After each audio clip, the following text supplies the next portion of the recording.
Hare Hare, Hare Rama, Hare Rama, Rama Rama, Hare Hare, Krishna.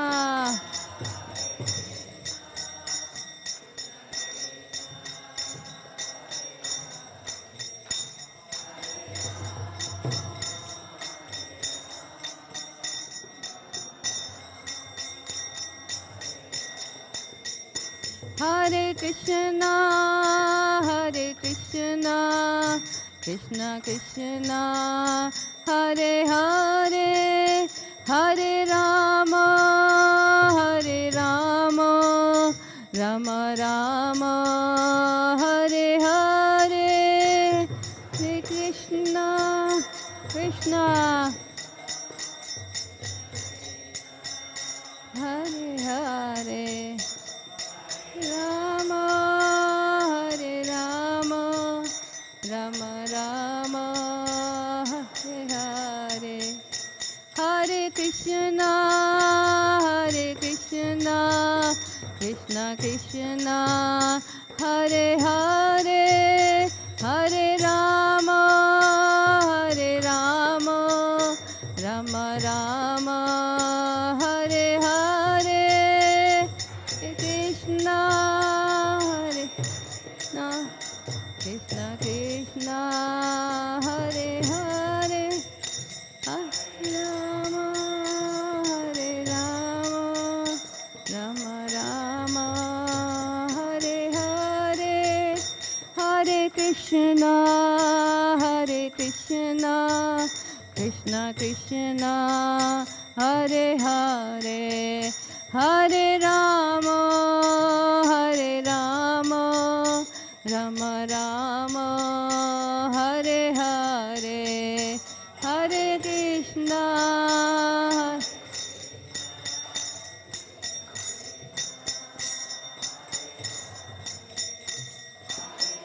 Oh.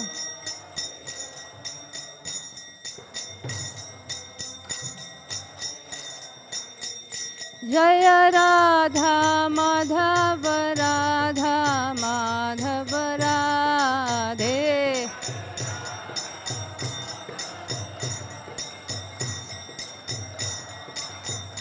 Jaya Radha Madhava Radha Madhava Radhe.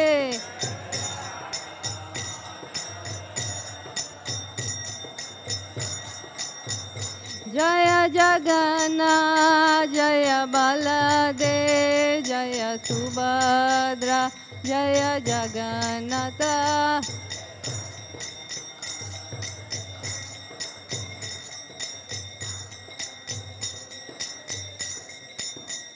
Jaya Gauranitai, Gauranitai, Gauranitai, Jaya Gauranitai, Gauranitai.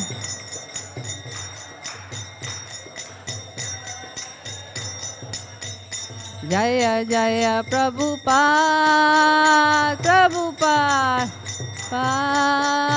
Prabhupada, Jaya Jaya Prabhupada, Prabhupada, Prabhupada, Prabhupada, Prabhupada, Prabhupada, Prabhupada, Prabhupada, Prabhupada.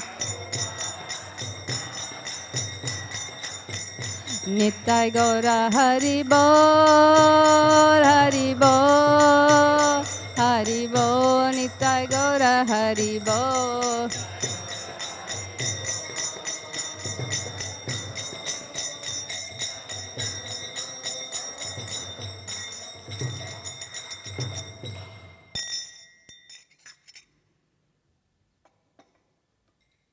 Hare Krishna. Very nice to be here in this beautiful temple of Jagannath Baldev Subhadra Devi in this beautiful country, South Africa. It's my first time here, and I have been so very impressed by the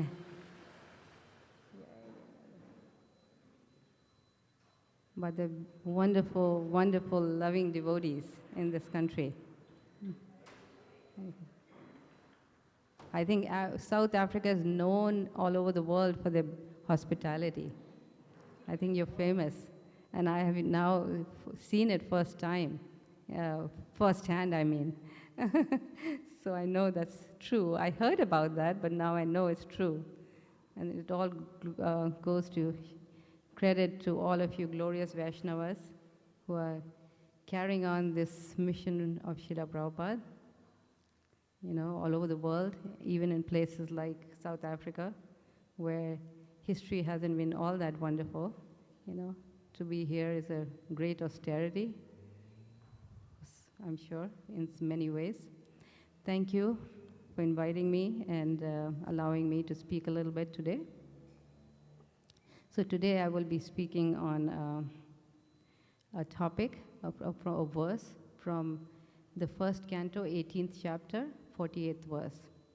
And the topic is, love means to endlessly forgive.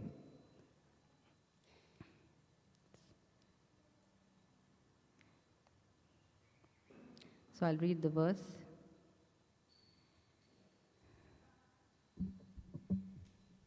Tiraskrita vipralabdha shabda. Anybody knows the verse? Okay. Tiraskrita vipralabdha shabda shibda hata api nasya tat pratikurvanti tad bhakta prabhavopihi. This is a verse from Srimad Bhagavatam, Canto 1, Chapter 18, Text 48. Tira krita, being defamed. Vipalabdha, being cheated. Shapta, being cursed. Shipta, disturbed by negligence. Hata, or even being killed. Api, also. Na, never. Asya, for all these acts. Tat, them. Pratikurvanti, counteract. Tat, the Lord's. Bhakta, devotees. Prabhava, powerful. Api, although. He, certainly. Translation and purport by His Divine Grace, A.C. Bhaktivedanta Swami Srila Prabhupada Ki. The devotees of the Lord are so forbearing that even though they are defamed, cheated, cursed, disturbed, neglected, or even killed, they are never inclined to avenge themselves. Please repeat. The devotees of the Lord are so forbearing that even though they are defamed, cheated, cursed, disturbed, neglected, or even killed, they are never inclined to avenge themselves. Purport. Rishi Shamika also knew that the Lord does not forgive a person who has committed an offense at the feet of the devotee of the devotee. The Lord can only give direction to take shelter of the devotee. He thought within himself that if Maharaj Parikshit would counter-curse the boy, he might be saved. But he knew also that a pure devotee is callous about worldly advantages or reverses. As such, the devotees are never inclined to counteract personal defamation, curses, negligence, etc. As far as such things are concerned in personal affairs, the devotees do not care for them. But in the case of their being performed against the Lord and His devotees, then the devotees take very strong action. It was a personal affair, and therefore Shamik Rishi knew that the king would not take counter-action. Thus, there was no alternative than to place an appeal to the Lord for the immature boy. It is not that only the Brahmanas are powerful enough to award curses or blessings upon the subordinates. The devotee of the Lord, even though he may not be a Brahmana, is more powerful than a Brahmana. But a powerful devotee never misuses the power for personal benefit. Whatever power the devotee may have is always utilized in service towards the Lord and His devotees. Om Ajnanatirandasya Jnananjana Shalakaya Chakshuranmritam Yena Tasmai Shri Guruve Namaha. Shri Chaitanya Manovishtam Stapitam Yena Bhutale Swayam Upakadamayam Dadati Swapadantikam. Vancha kalpatarubhyascha kripa sindhubhya evacha patitanam pavnebhyo vaishnavebhyo namo namah. Hare Krishna, Krishna Krishna, Hare Hare, Hare Ram, Ram Ram, Hare Hare. So this is a beautiful verse. You may have already remembered a verse from the 18th chapter, the cursing of Maharaj Parikshit by this Brahman boy. This is the second last chapter before Shukadeva Goswami appears. After his Parikshit Maharaj is cursed, he goes straight to the Ganges to meets Shukadeva Goswami to prepare for his death, basically. So this is very important, pertinent for us as devotees to see what is it that qualifies a person to go back to Godhead. So this story is about, there's three characters here. There's Parikshit Maharaj, which kind of shows what we should be, which means like Parikshit Maharaj. Shringi, what we should not be. And then Shamek Rishi, who opens our eyes as to the qualities of a pure devotee. He is the one that he actually understands who Parikshit Maharaj is and glorifies his wonderful character, by which we can follow in his footsteps. So he's going to be showing us the inner mind, the inner heart of this great devotee, Parikshit.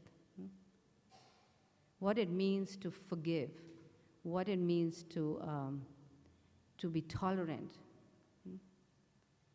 What does it exactly mean to be a pure devotee? These verses were very dear to Srila Prabhupada. This and another verse in the Brahma. If children can just, just be a little quiet there, that'll be nice. The children? Yeah. So in this way, we see that we're going to hear some very interesting things. The mood of all these three people and how they all fit together for us to learn so many lessons in this, right? So, so we see in this story how Krishna, the Lord, is going to fulfill many purposes through this one story. Yeah, and purposes which appears to be contradictory to one another. Why contradictory? Because with the cursing of Maharaj Parikshit, with the advent of Kali Yuga, right? The Brahmanas losing their intelligence, their Shakti, by becoming proud. Shringi is representing that pride Brahman, proud Brahman, and by which, because Brahmins are qualified Brahmanas are the ones that keep the Brahmanical culture going, right? If the Brahmanas, they fall down, then there is no Brahmanical culture left, right? And that means the advent of Kali Yuga. Because if Satya Yuga means there's a lot of this Brahmanical qualities, there's a lot of Brahmanical culture, and if this class of the Brahmins, they fall down, then there is no Brahmanical culture left. Who is the one? Because they are representing the head of Krishna.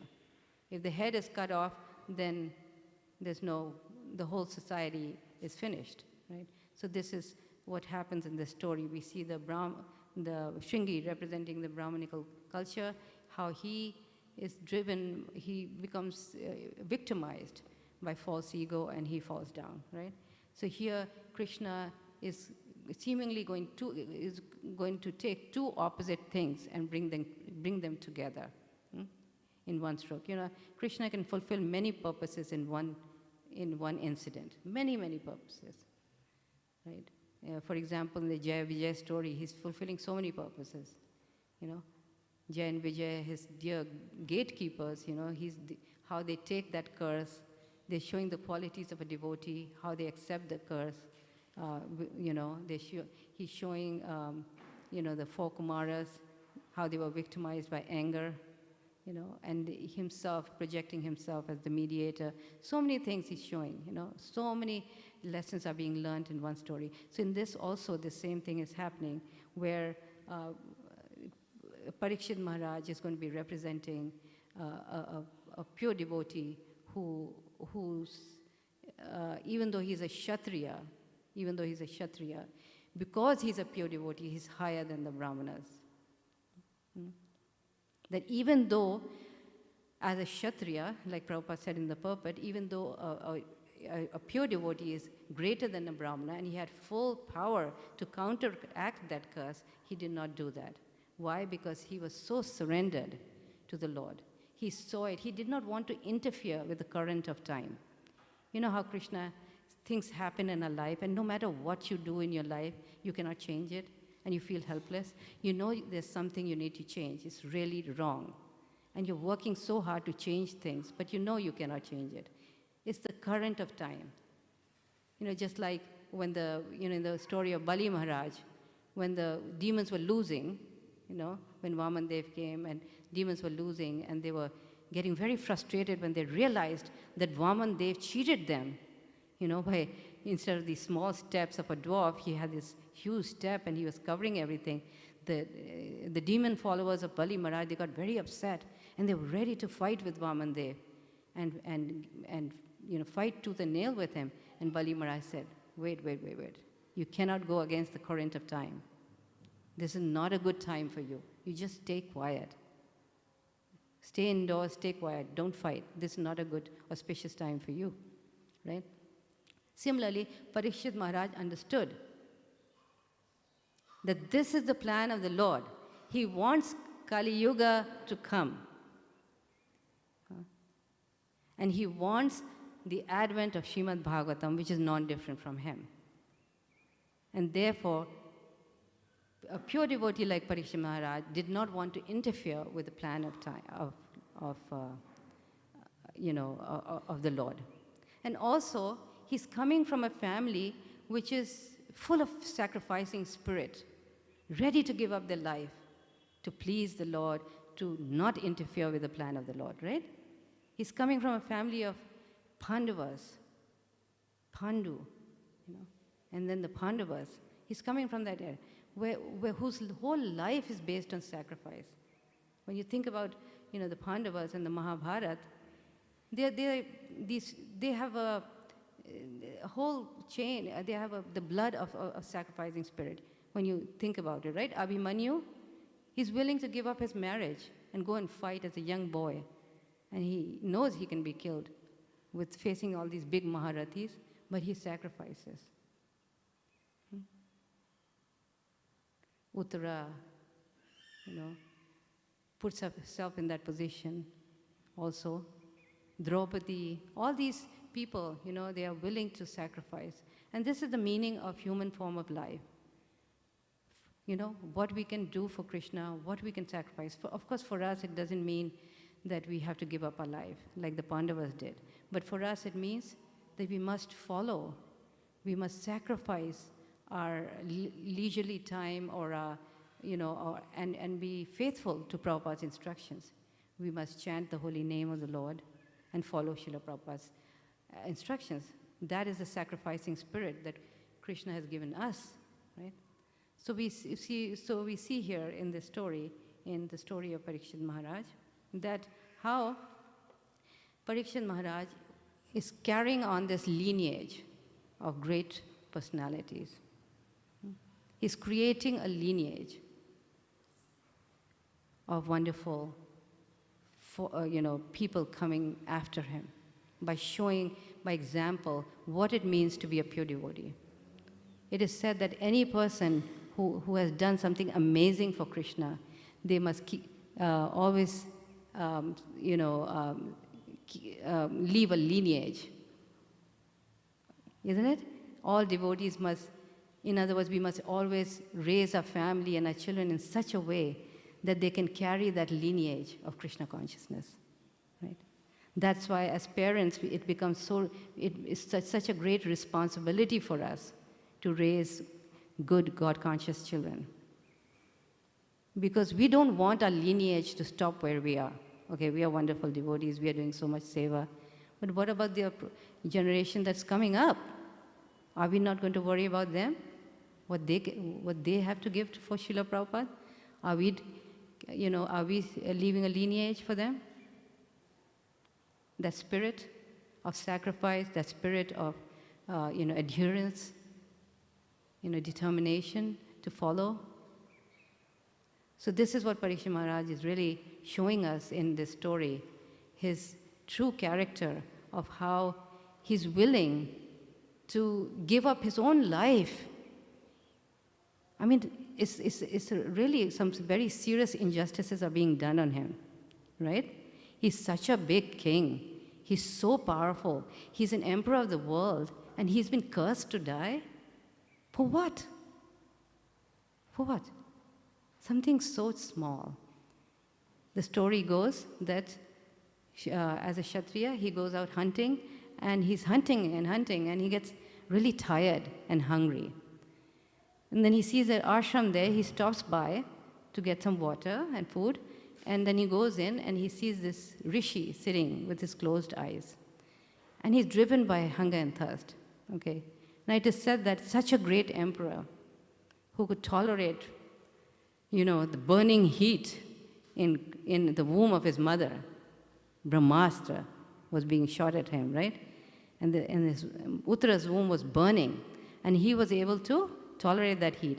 That emperor could not tolerate a little bit of hunger and thirst? Do you think so it's possible? No. This was a plan of the Lord. But it was Yoga Maya, potency of the Lord. But he does get really hungry and thirsty, and he cannot tolerate. So he looks around and he realizes that he's completely, like he's got his eyes closed and there's no hope. So he gets angry. A little sarcastic, you may say. So he picks up a dead snake on the ground with the end of his bow and puts it around the rishi's head. Here, this is your result. This is the result of you being so neglectful of me. Of being neglectful towards the emperor. It was a sarcastic mentality. But we see that Parikshit Maharaj was definitely not envious. It was just that, when people become hungry and thirsty, they become a bit crazy, right? We've all noticed.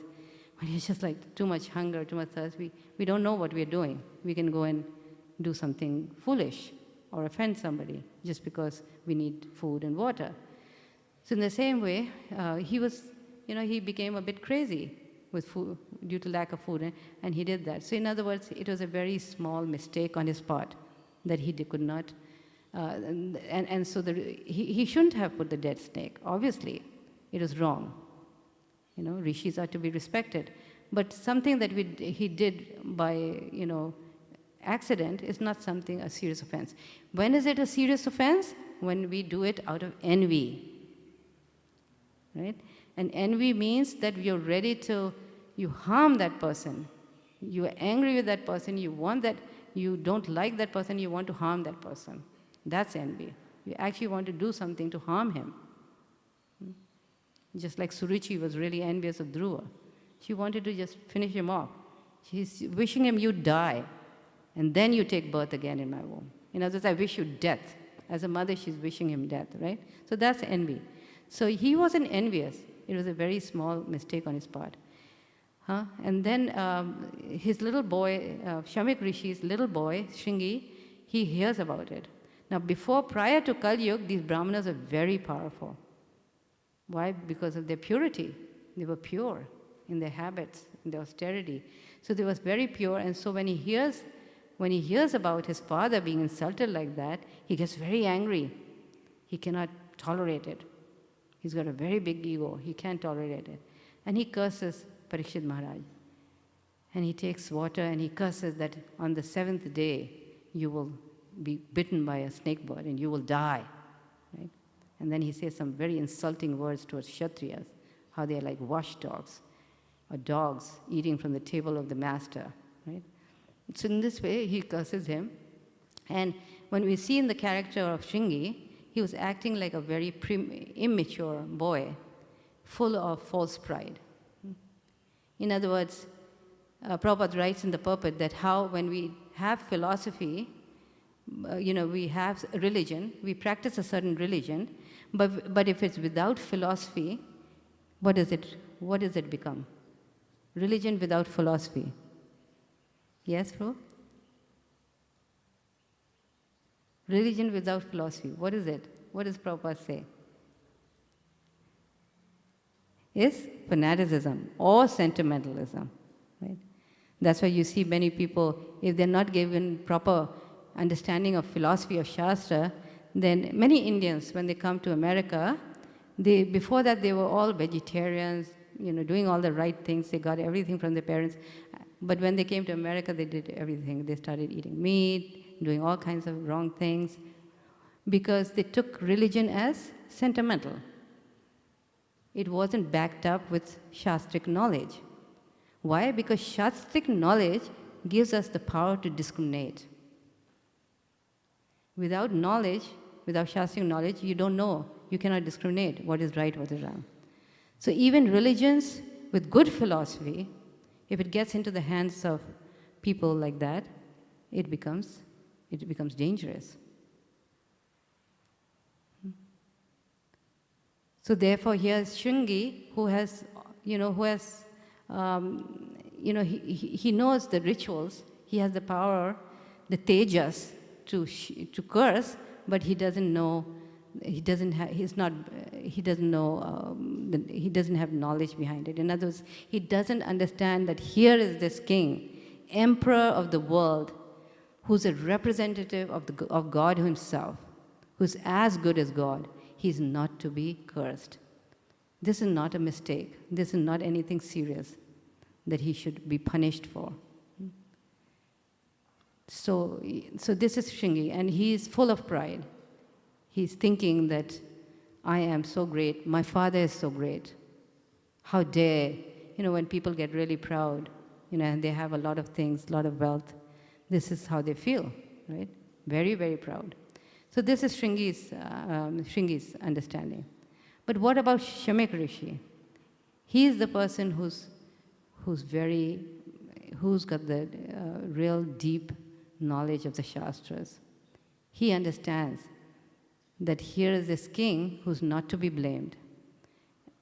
Because when Shringi comes back to his father and tells him and starts crying, because in his heart he knew he had done something wrong, then his father says, oh, he was very regretful and started lamenting, oh, what have you done? You've made a huge offense. You've cursed somebody who's totally faultless. And what's going to happen to the world? The people who are dependent on this great king.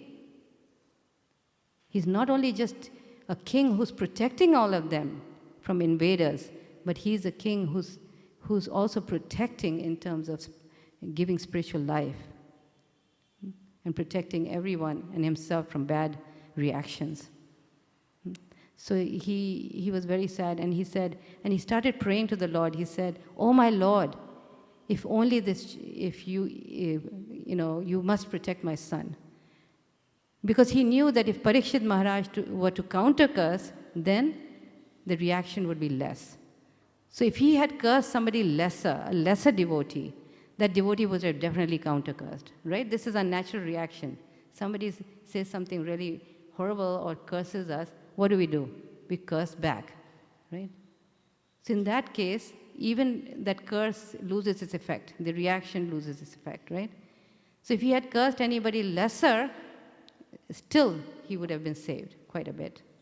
But because he cursed such a great devotee of the Lord, his punishment is going to be equally very severe.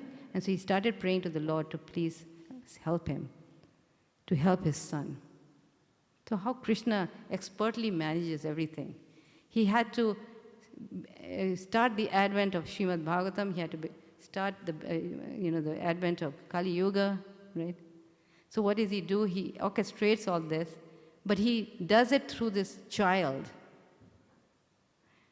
who cannot be such a big offender. After all, he's a child, right? So in this way, the child is also saved in that way. So it's also, in a way, there's a huge reaction because it starts the fall down of the Brahmanas after this.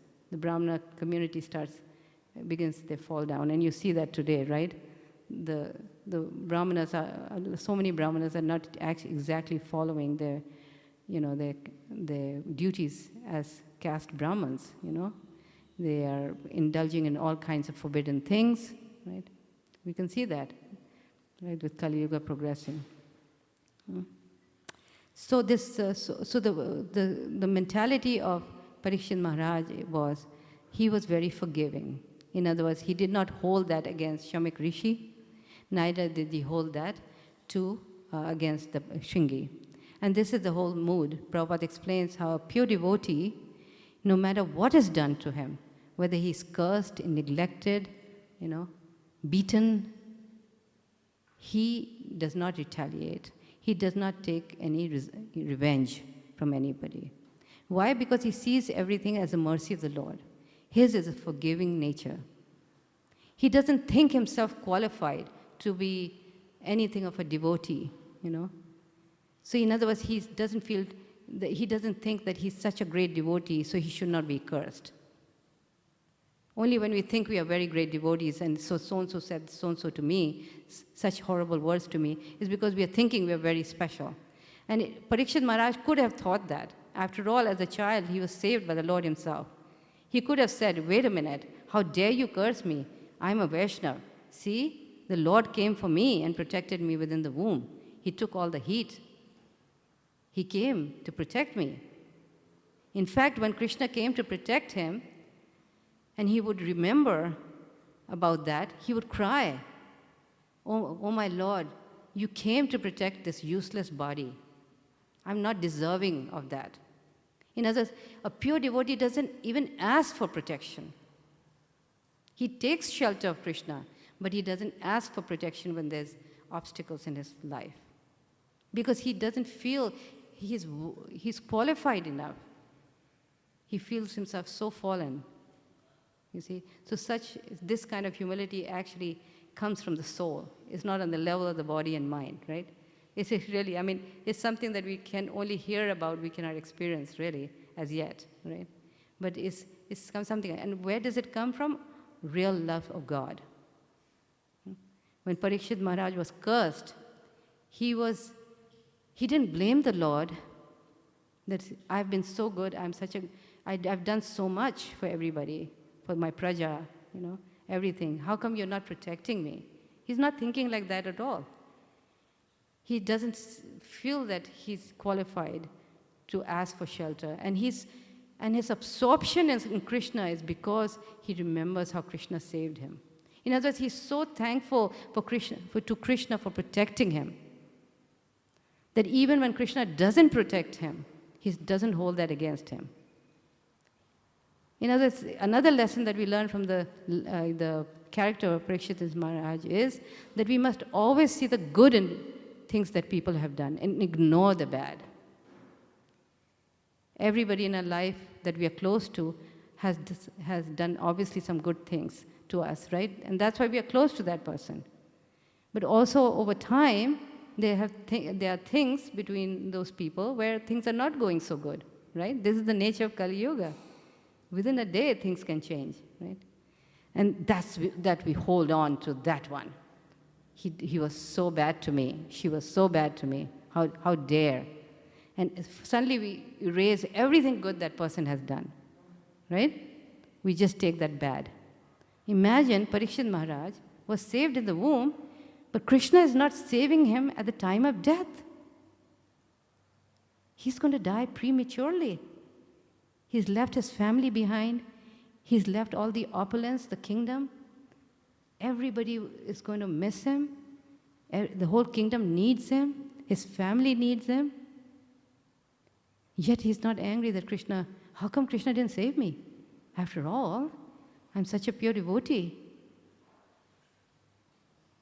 So that's another thing that we learn from his character. He's taking the good and ignoring, not even the bad. He doesn't even think it's bad. He thinks he's deserving of this punishment. Why? Because it's due to karma. He's thinking, I deserve this. I deserve to suffer in this way. I deserve to suffer even more. Krishna is just giving me a little bit, a token. And he sees everything as a mercy of the Lord also. If this curse is coming, there is some mercy aspect. Obviously there is, because he's suddenly going to find himself in the association of such a pure devotee as Shukadeva Goswami and be completely absorbed in Krishna.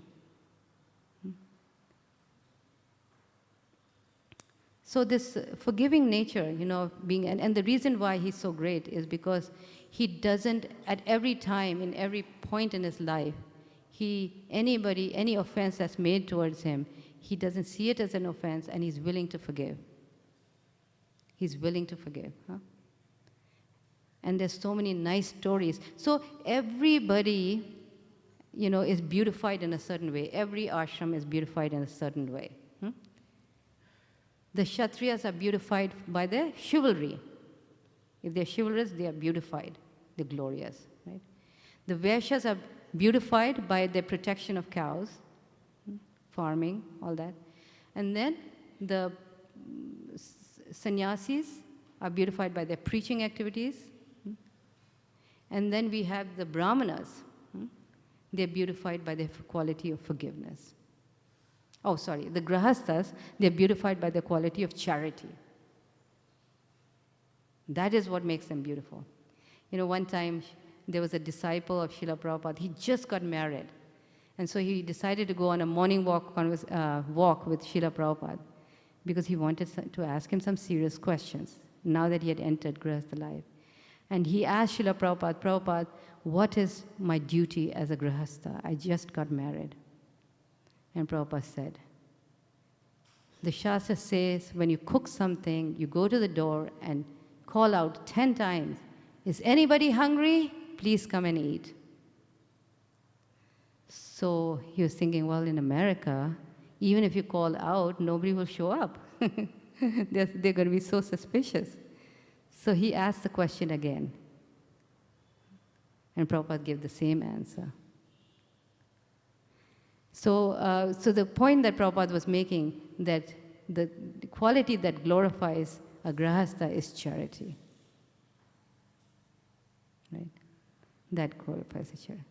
In other words, why? Because we become very attached to our material wealth. Because we are collecting money, we are earning money to raise our family. So there's going to be some attachment. And in order to give up that attachment, we need to practice charity. That helps us in purify our business, our occupation. It's very simple. So these are the things. So what glorifies a Brahmana is forgiveness. So if a Brahmana is not forgiving, he's not a Brahmana. Right? So this is what, these great souls like Parikshit Maharaj, they were showing Brahmanical qualities of forgiveness, right?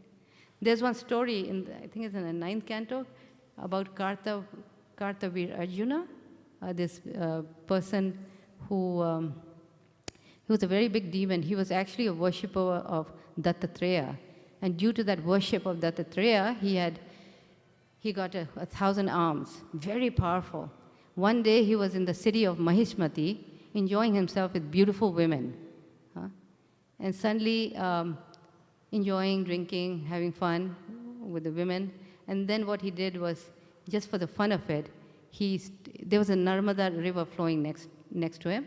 And so for fun of it, he stopped the flow of Narmada. He stopped. He was so powerful. And when he stopped the flow, Ravan, with his 10 heads, he was encamped some distance away. So when he stopped the flow, the river went backwards, and it flooded his place, where he was camped out. This is a true story. And then Ravan gets very angry. How dare somebody did that, because his whole place was flooded. And he was ready to, curse and do something. And when Kartavir Arjuna found out, he said, this Ravan? And he takes Ravan in his little hand, like a little monkey, and throws him away. In other words, that's how powerful Kartavir Arjuna was. And so he goes, his travel, he's traveling everywhere, and he goes, and where does he go? he ends up in the ashram of Jamagdagni. Who is Jamagdagni? He's the father of Parashuram. And he's a very great saint and really a true devotee of Brahmana. And so he ended up with his thousands of people and his sons. There were 10,000 sons he had. He was traveling with them plus a huge army. So he came there and Jamagdani said, please sit down. He welcomed him, and now I'm going to give you some food. I want to give you some prasadam. And Jamagdani, he's a saint. What does he have? But he had a Kamadhenu cow. And a Kamadhenu cow can give as much milk as you want. So he was able to feed all the 10,000 people very nicely. He fed them. And so when he fed them, then he became very attracted to that cow. He said, I should get that cow. And so he told Jamagdani, give me that cow. And Jamagdani said, no, I need that cow for my own yagya. I do yagyas. He said, no. And then I had his men steal that cow away.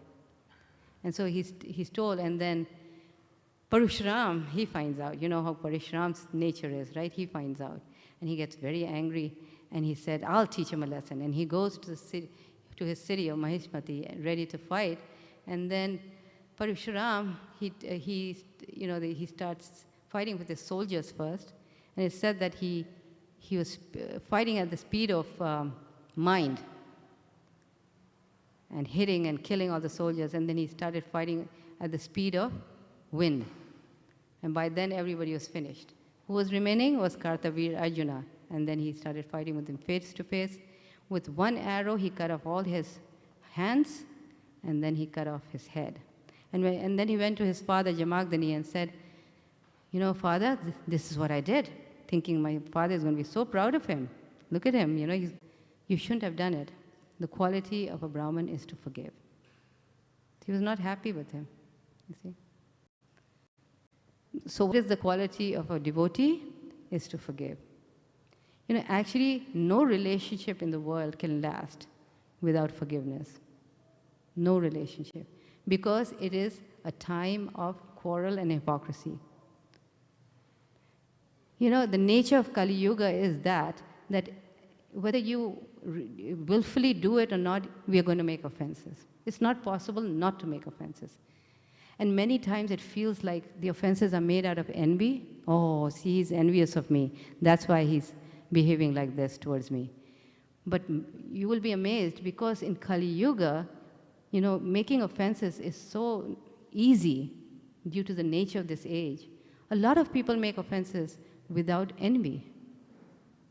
There may not be any envy. It's just that they may be pressured, socially pressured, or may have a material desire that is really burning in their hearts, or due to pressure at home or pressure at work or something like that. So we should not take offenses done towards us very seriously. Of course, if we were more advanced, we wouldn't even see them as offenses, like Parikshit Maharaj, right? We would see them, that is something that we deserve, right? But we are not at that level, right? So we have to see it that these sometimes offenses are made just accidentally, and we have to forgive. And this is the only way we can live together. A mother has to endlessly forgive her child. How many times a day? Millions, hundreds of times.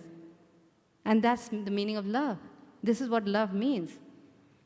Especially to those who have offended us and done something wrong, to these people, if we forgive, Krishna is very, very pleased. Very, very pleased. Even Jesus Christ, one of his, advice to his disciple, St. Peter, he said that, St. Peter asked, how many times should I forgive my brother if he offends me? He said, 7 times 7. And the popular prayer in the Bible is, O Lord, that's what Christians say, O Lord, forgive me as I forgive others who have trespassed against me. Right?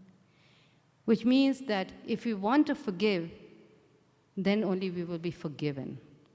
Then only we can cross the bridge by which we become eligible to be forgiven.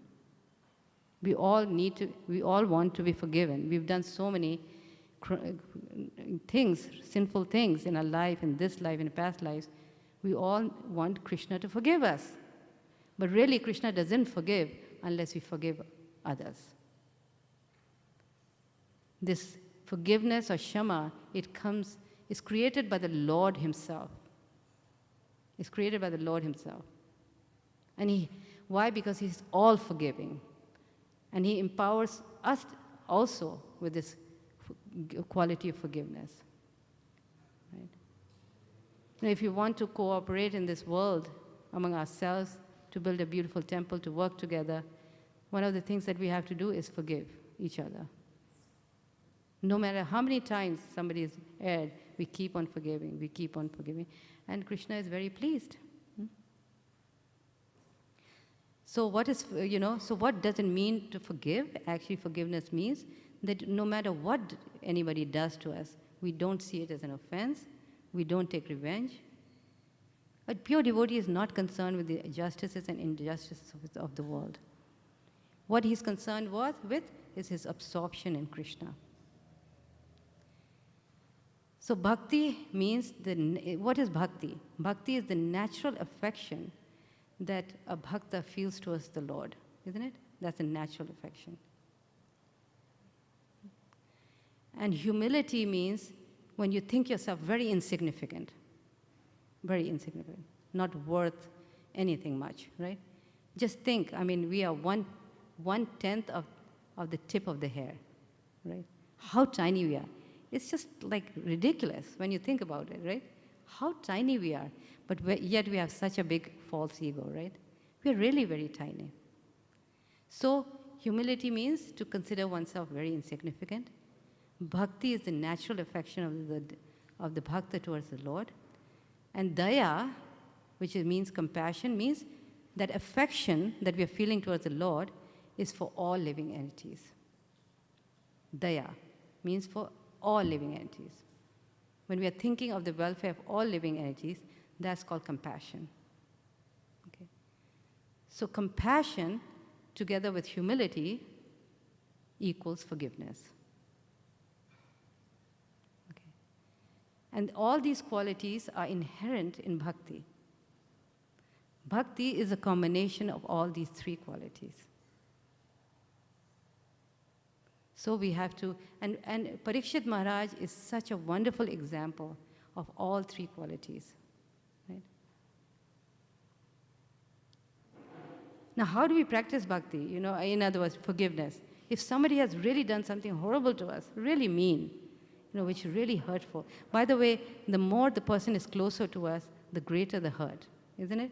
Why? Because the expectation is more. You expect that person to do more, right? It's easier to forgive an enemy than to forgive a friend.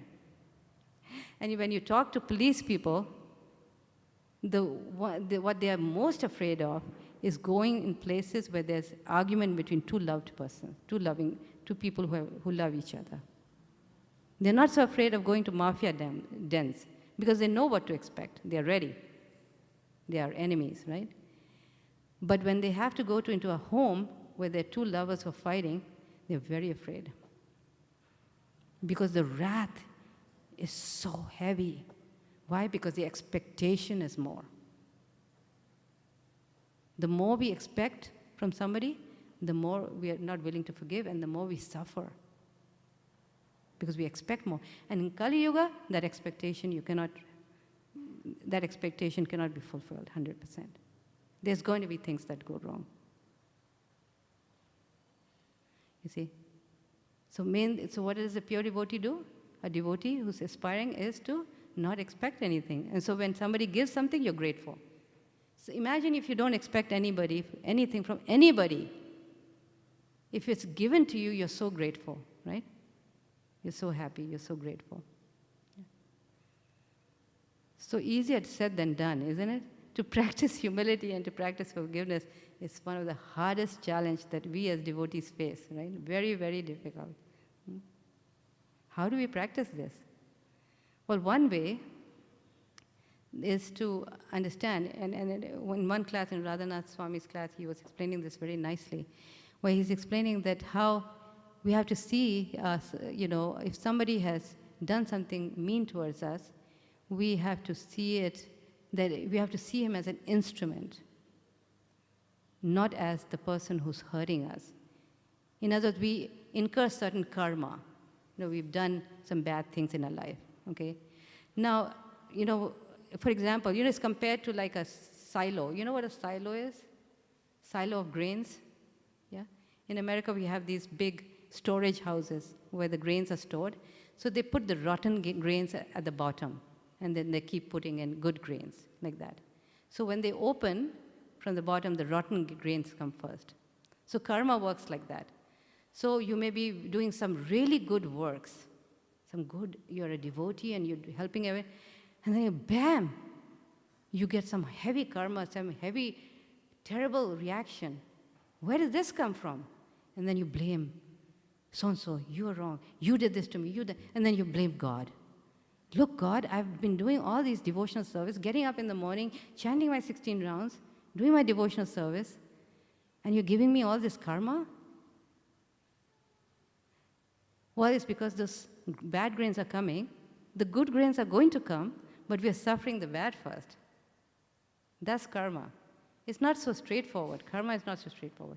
And then we lose our cool, and we start blaming everybody, and we forget that this is the reaction of something we did in a past life, but we will enjoy the good later on, right? We will enjoy that. So this is, and the same thing can happen the other way around. Somebody bad is doing something really bad, and may get the good grains are coming out, and he's thinking, and then you wonder, he's so mean and he's such a demon. How come he's enjoying all this opulence? That means there's no God out there. That's what people say.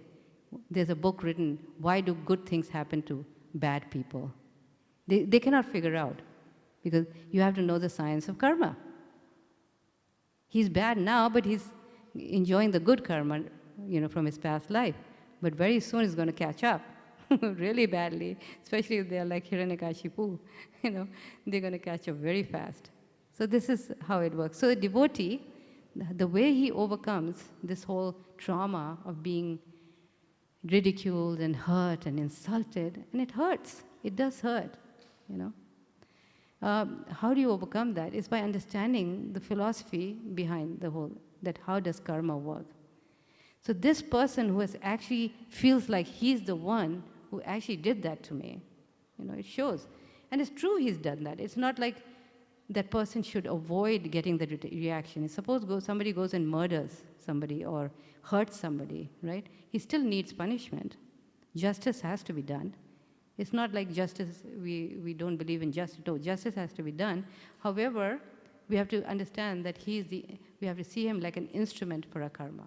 He's simply the instrument who's giving us this reaction by which we are suffering. He's not the perpetrator, because he's spirit soul, his soul is pure. He's simply acting as an instrument by Krishna to give us this pain. Just like if, for example, if a carpenter comes and he destroys your house, he does all the wrong things and he knocks down things, and he blames his tools. I'm sorry, my tools did that. I didn't do it. Oh, you're going to say, wait a minute, It's not the tools, it's you. So in other words,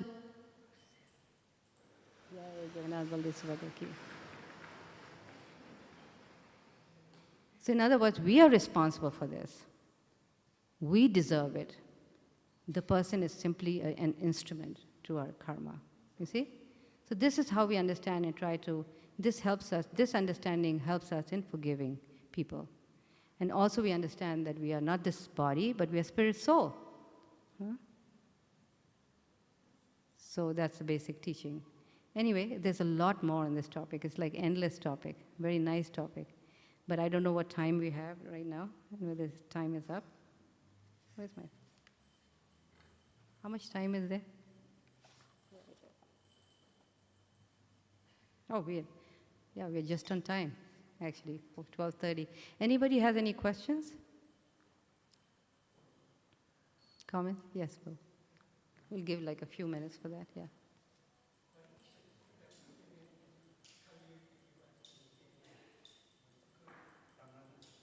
Okay.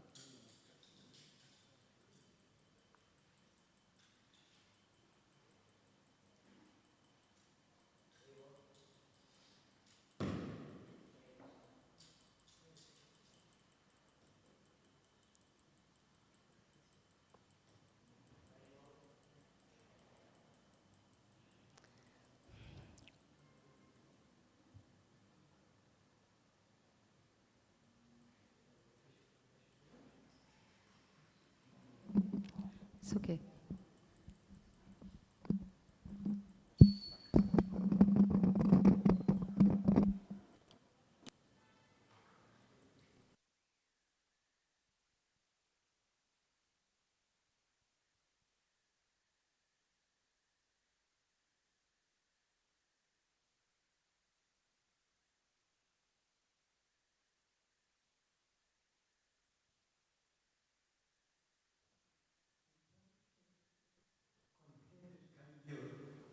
He could have put an end to Kali Yuga in the beginning, and he would have saved the world, isn't it? But he was so forgiving that he forgave Parikshit. I mean, he forgave the Kali Yuga. Yes. And then one other thing is, when the Kali Yuga wanted an extra place where they can take a refuge, and Parikshit said, take refuge in the gold. Yes. And he was wearing a golden crown. And that could have affected him by throwing that snake onto the sage, isn't it? I don't know. Okay, can you just clarify that point? Well, I think you made your comment. His wearing a crown was representing his position. And, he was completely unaffected by all that gold. These kings were totally unaffected.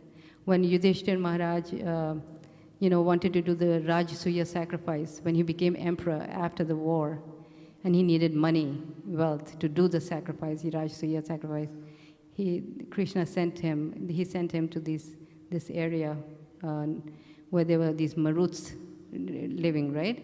And these Maruts, they were so rich, and because they had pleased the Brahmanas and Krishna, they had so much money, and they were giving so much gold to the Brahmanas, and Brahmanas just didn't need it, so they were just throwing it, and the citizens wouldn't even pick it up. The citizens also would not pick up that gold. So when he went, he was sweeping it off the floor, and one would wonder, why didn't the citizens grab it? It's because everybody was so satisfied, you see. So Parikshit Maharaj was of that category. He didn't care about gold or anything. He knew Kali Yuga had to come. It's the plan of the Lord, and therefore Kali needs a place to live. He didn't want to interfere with the plan of the Lord.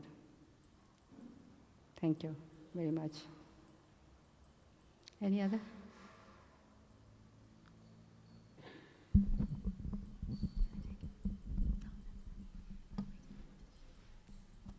Nothing? Okay, we'll stop here. Thank you very much. Hare Krishna. Thank you, Mataji. Her Grace Arudha Devi Das Ki Jai. Thank you, Mata. Thank you so much for the truly insightful class. And what a wonderful topic, what it means, love means to endlessly forgive. I now welcome Her Grace Jai Radhika Mataji and our little Vaishnavas and Vaishnavis that are going to do some recitation of the Srimad Bhagavatam for us, and thereafter a small certificate ceremony for them. Thank you, Mataji. Come forward. Hare Krishna. Thank you for attending our award ceremony, and thank you, Mataji, for such an inspiring lecture. And I know Mataji is also well known for raising and preaching about raising Krishna-conscious children. So it's such a privilege today for us to have her here today as our kids receive their awards for completing level 1 of the Srimad Bhagavatam course. This course was run by the Mayapur Institute in India, together with the Ministry of Education in South Africa, headed by Mother Ratnaleka Mataji. We want to place on record our sincere gratitude to the temple president for allowing us this opportunity to explore and show off our kids. This course was run over 19 weeks on Zoom, and the kids managed to balance their schoolwork, their social activities, together with attending a class every week on a Tuesday at 5:30. So level 1 has been completed, but we are going to hold another level 1 course, which would commence in March. We would send out the posters to your local WhatsApp and communications group. The kids that are finished today will go on to level 2, and that will commence in February this year. So congratulations to all the kids. Most of our kids scored A pluses, and we are very, very proud of them. They had to write a written assessment together with the recitation of shlokas. So today, I'm going to call upon 3 of our kids, and Sharvan and Abhay Charan, if you are here, please join the rest of the kids. Our first kids that will recite verse 1.1.1 is Karthik Naidu. He will give you a recitation together with a brief explanation.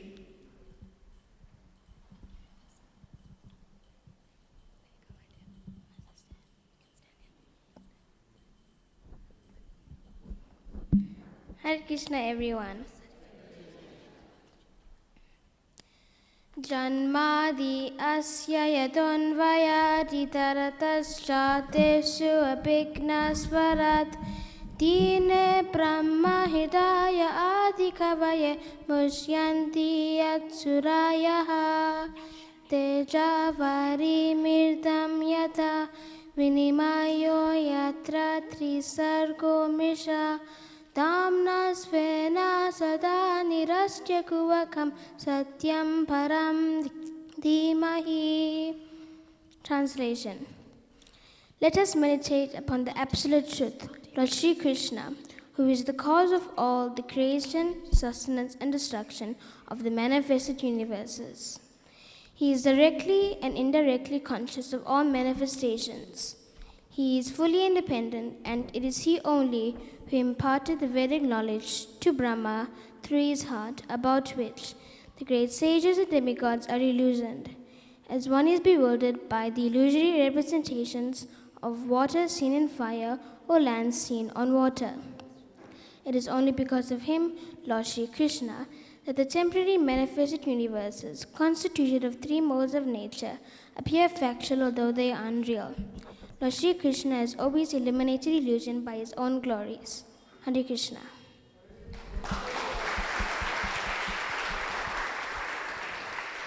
Thank you very much, Karthik. That was very well. You can stay here, Karthik.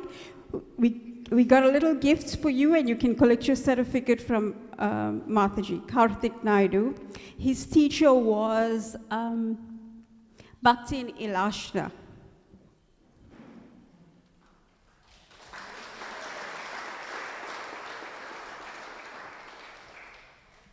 Our next student is Gaurangi Sukhdeo, who will recite 1.1.2.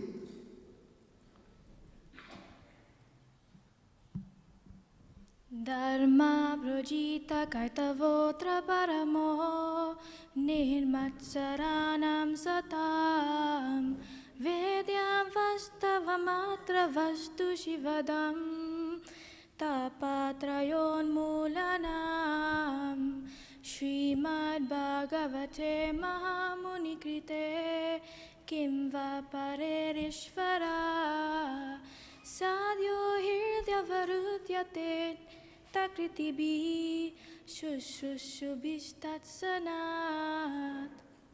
Here, in this beautiful Bhagavatam, compiled by the great sage Vyasadeva, completely rejecting all religious activities based on fruitive intentions, i.e., cheating religions, for those who are pure in heart, the highest truth is revealed.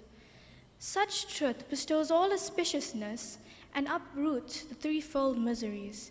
Here, in this Bhagavatam, the factual substance can be understood. What need is there then for any other scripture? For those who desire to hear the message of the Bhagavatam, the Supreme Lord is instantly captured within the heart. When one begins to hear the message of the Srimad Bhagavatam, the Supreme Lord Krishna becomes immediately established within the heart without delay. Gaurangi Suktio. Please wait for your certificate. A teacher, Ganga Mata Goswami.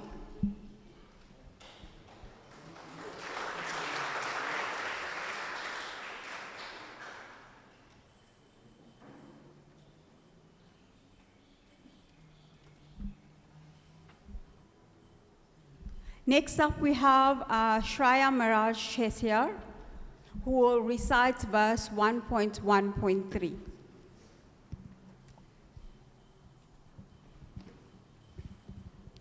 Hare Krishna.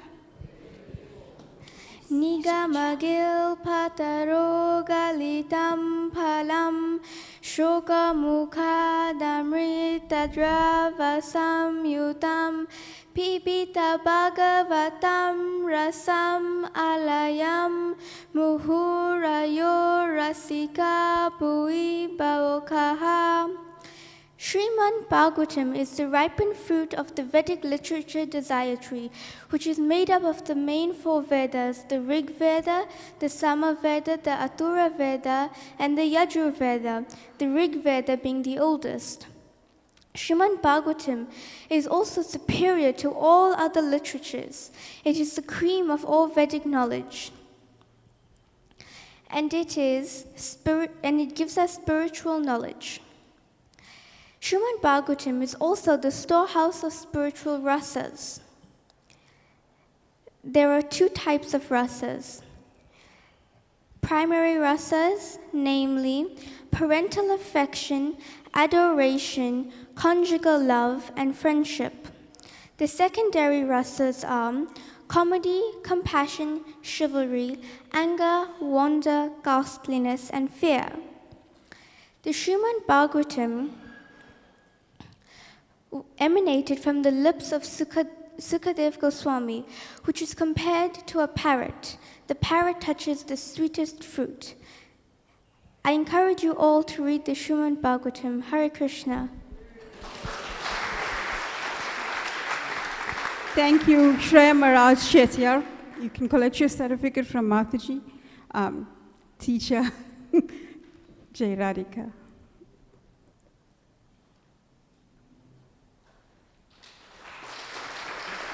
So our two other kids, I don't think they are here today. Abhay Charan, Ramraj, and Sharvan Ramchandar. Thank you very much for affording us this time slot to the temple president, and Mataji, thank you very much for your association. I'd like to call upon Gaurangi, who will just give us an overview of the course. We really want you to be inspired to send your kids to this course. It's really transformational. I've seen it with the kids in our class. So remember, book the date for February level 2 and March 2023 for level 1. The dates and times and facilitators will be communicated to you via your communication groups at the temple. I hand you over to Gaurangi now. Before I do, I want to place on record our sincere gratitude to the Mayapur Institute, to our facilitators, many of whom were working mothers that gave us the time every week. I also want to place on record our sincere gratitude to the parents who helped the kids learn and balance their times, but mostly to our kids who did an amazing job. Let's give them a round of applause, please. They managed to balance schoolwork, social work, so many things, and they really did brilliantly well. So please, if you haven't registered your kids as yet, please do. I'll hand you over to Gaurangi now. Hare Krishna. During this informative course, we were made aware of the philosophy and science behind Krishna consciousness. We were introduced to the nectarian juice of the Srimad Bhagavatam, which is non-different from Lord Krishna himself. We were educated on the importance and superiority of the Srimad Bhagavatam compared to the rest of the Vedas.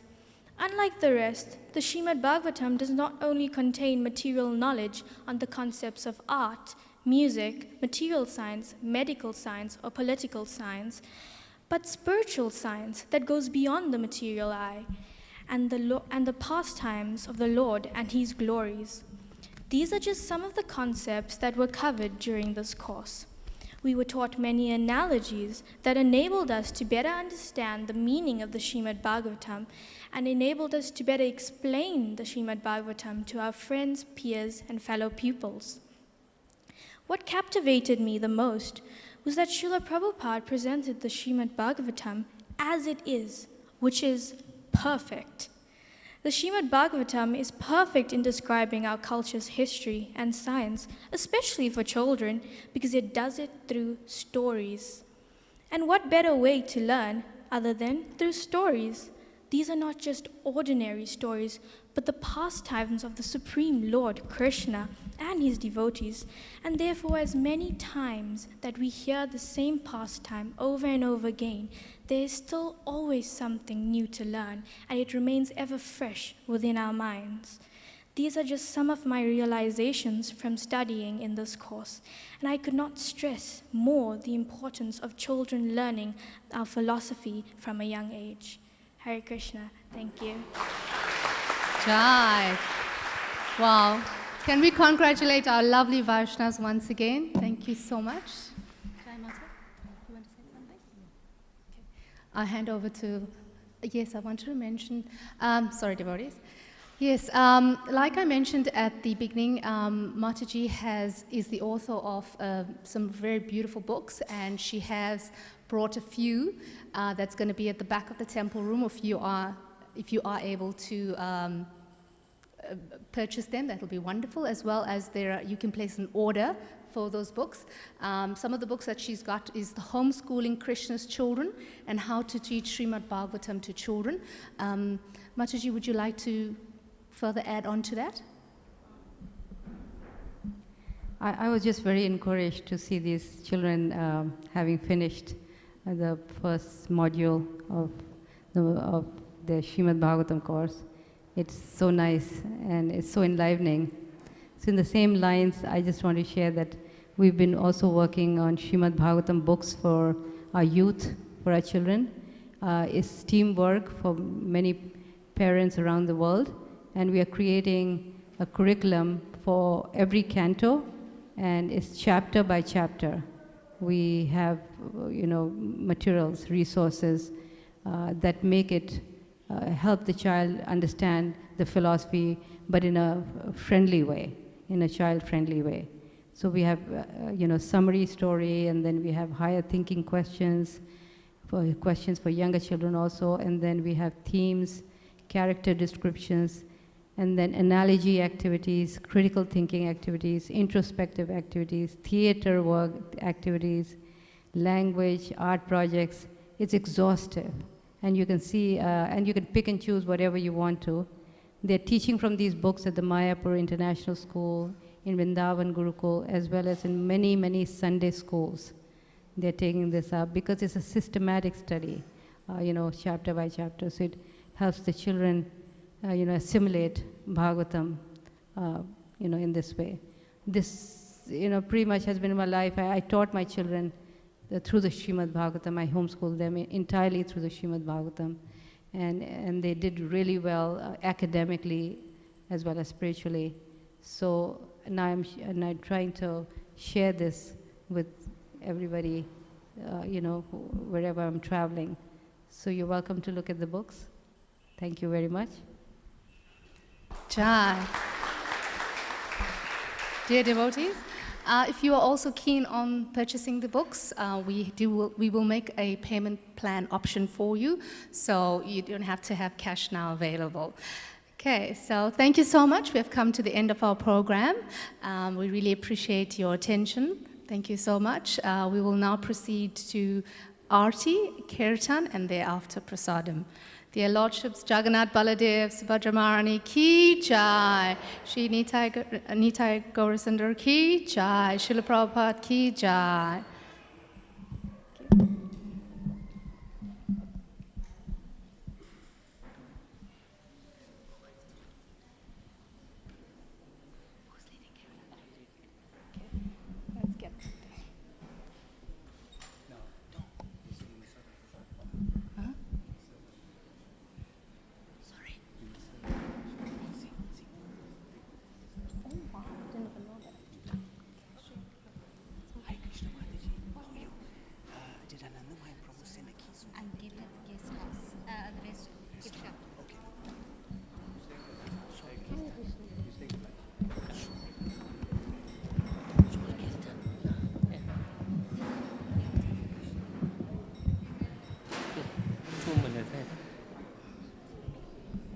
Namo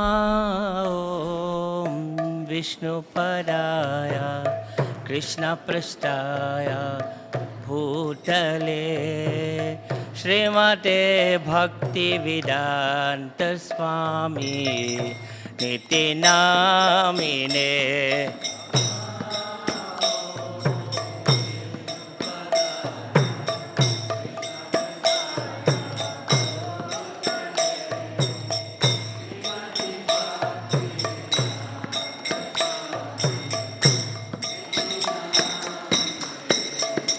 Namaste Saraswati Deve Gauravani Pracharine Nirvishesha Sunyavadi Vasada Deshatarine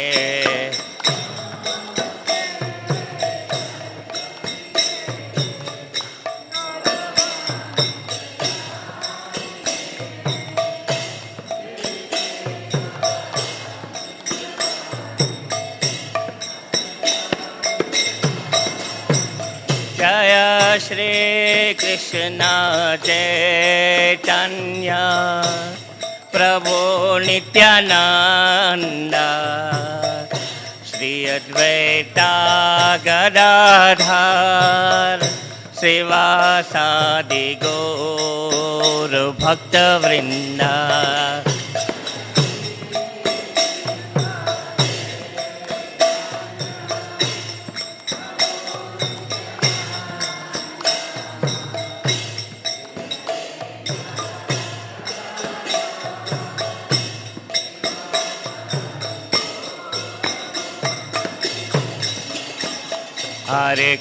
Hare Krishna, Krishna Krishna, Hare Hare, Hare Rama, Rama Rama, Hare Hare.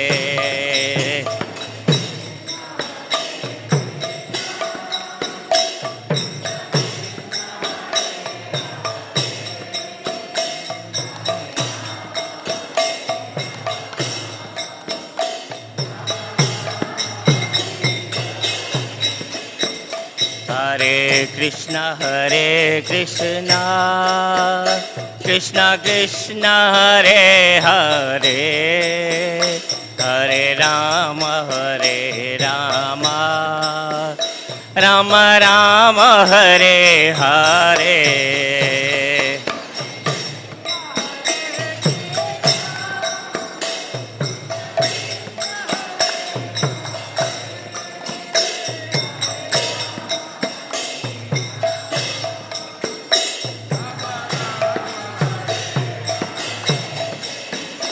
Hare Krishna, Krishna Krishna, Hare Hare, Hare Rama, Rama Rama, Hare Hare. Hare Krishna, Krishna Krishna, Hare Hare, Hare Rama, Rama Rama, Hare Hare.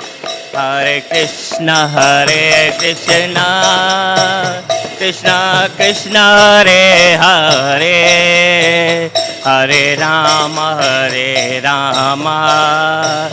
Rama Rama Hare Hare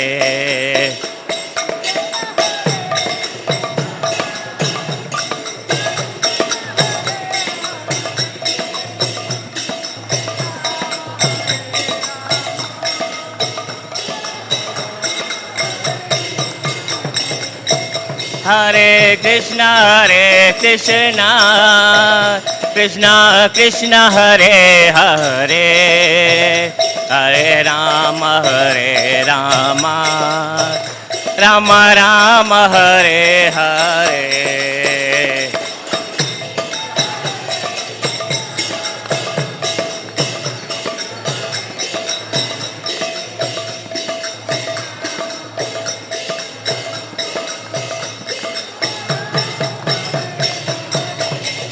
Jai Jagannath, Jai Jagannath, Jai Baladeva, Jai Subhadra.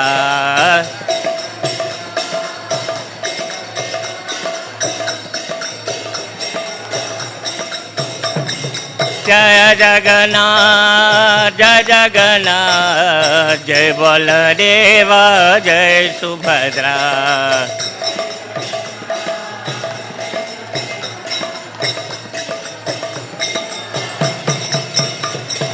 Jagannath Swami Nayana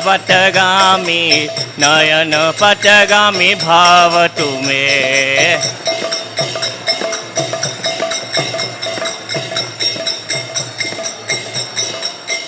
Jaya Nitai Gaur Sundar Nitai Gaur Sundar Gaur Sundar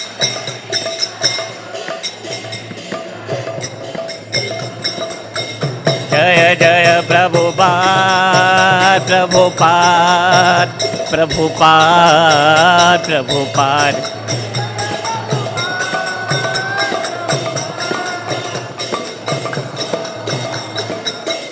Nitai Gaura Hari Bol Hari Bol Hari Bol Hari Bol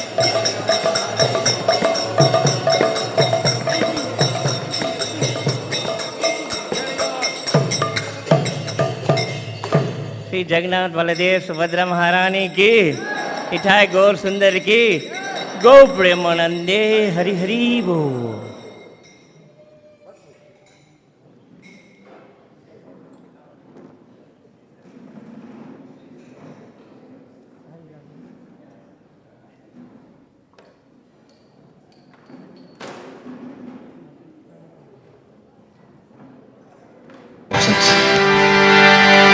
They had a moment of clarity.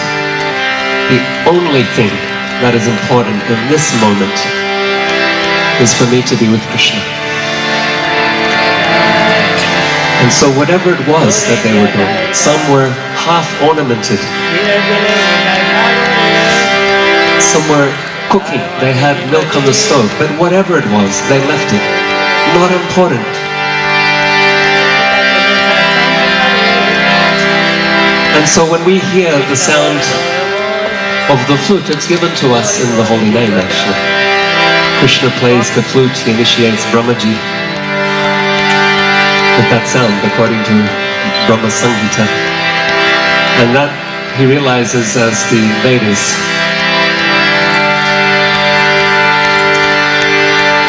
And that he gives to us. It passes down from Brahma to Narad to Vyas to Sukadev Goswami. Down through Guru Parampara it comes to us, the same. Some hear it, some don't.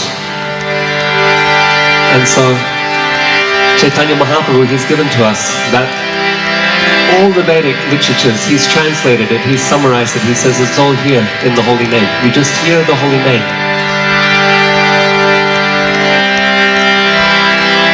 Everything it is to be revealed, can be revealed, will be revealed by the holy name.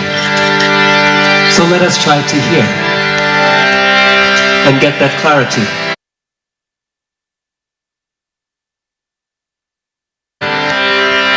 they felt it to be of no use. They were unable to